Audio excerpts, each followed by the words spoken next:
3 years in South African football, 28 goals in the Premiership with SuperSport United, 16 goals in cup competitions, 2 Nedbank Cup titles and an MTN 8, and also the top goal scorer in the CAF Confederations Cup last season with 10 goals. That's Jeremy Brockie. That's the contribution he made to his previous club, and that is what SuperSport United's faithful have lost as he crosses the city to go to Mamelodi Sundowns. Jeremy, welcome to the show. How are you? Thank you. I'm very good. You? How'd you like the intro? Good? Oh, it's very good. Yeah, I got it. Yeah. Hey, don't pump me up too much. No, Yeah? I just got to let people know, let them know what you're up to. But I don't even know where to begin. So let's begin at the beginning of the season.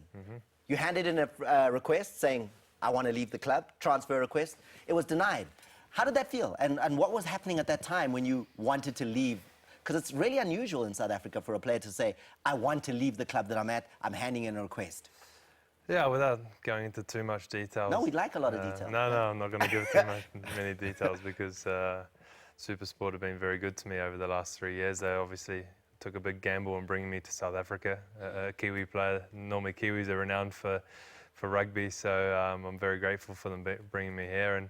And in terms of what happened in the last transfer window, I felt like I needed a new challenge, and obviously Sundowns were showing a lot of interest at the time, and I felt that was sort of my only card that I could play if I wanted to get that new challenge. And at the end of the day, I knew that I was still contracted to SuperSport United, and I had to accept whatever decision they took. And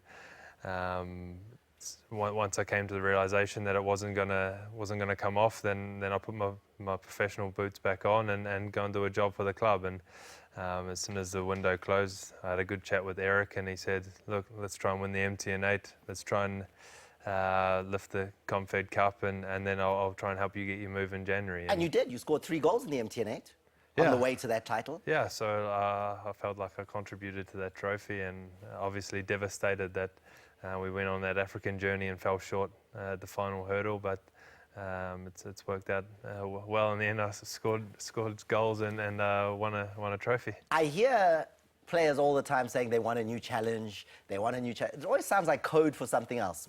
So what is the new challenge? Because you play football, right? SuperSport United plays football, Mamelodi Sundowns plays football. What's the new challenge that you get by playing in a Mamelodi Sundowns jersey?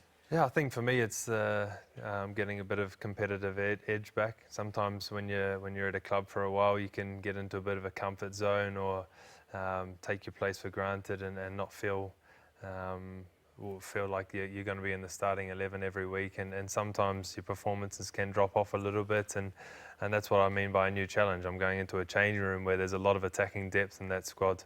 I admire some of the boys that are in that changing room, and I'm really looking forward to. Like who?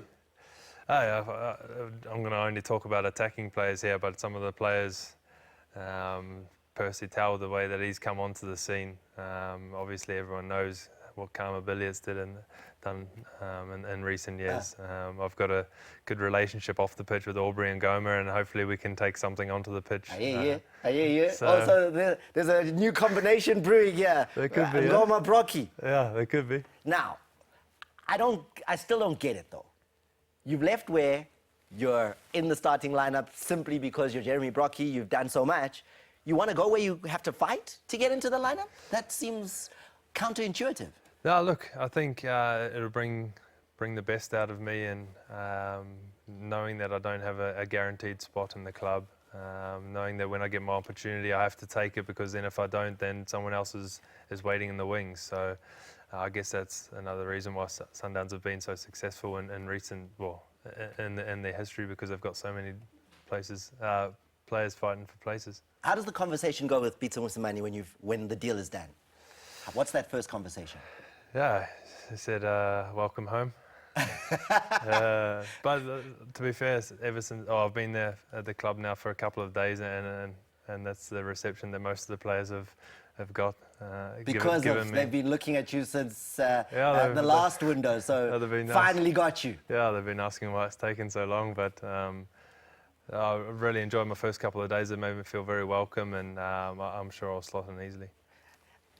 I want to shift gears just a little bit, because we know your exploits in South African football, but a lot of people don't know. I mean, 49 caps for New Zealand. 50.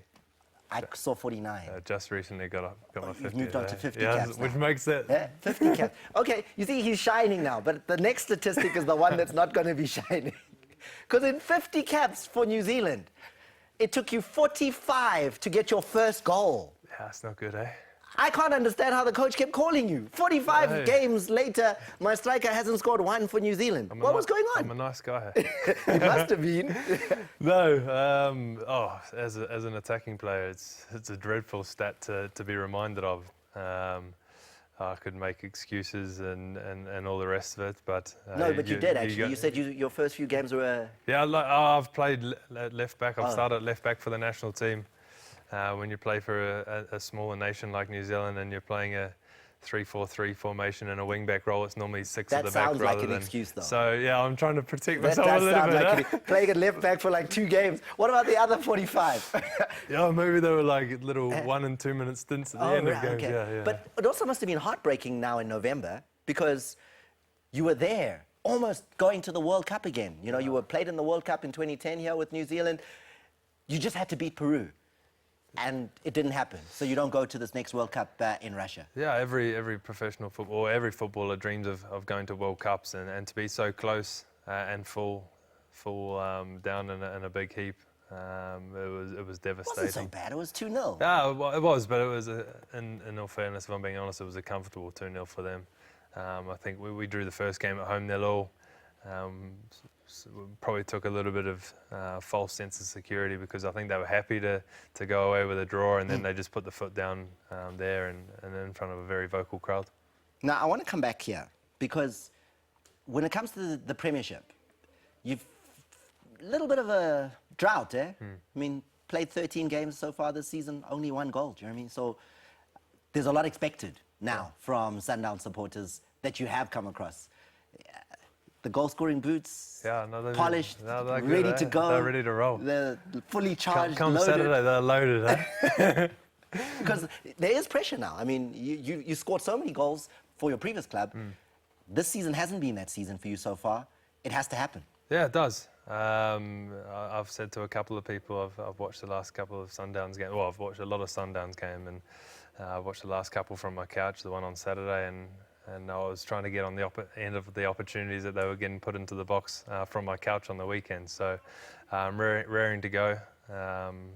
Promise that the goals haven't dried up, and there's plenty more to come. Now, our resident comedian, Shampunaiza, always says that your previous club didn't have a sign. You know, you had nothing to show the crowd like before the game. You got one now, right? Yeah, it's good, eh? You've been waiting all your life, eh? Oh, absolutely. To actually be able to do something before the crowd, before the game starts. Normally it's just that awkward, like, clap, but... But now, let's see it one more time, because I'm not going to see it this close again. There it is.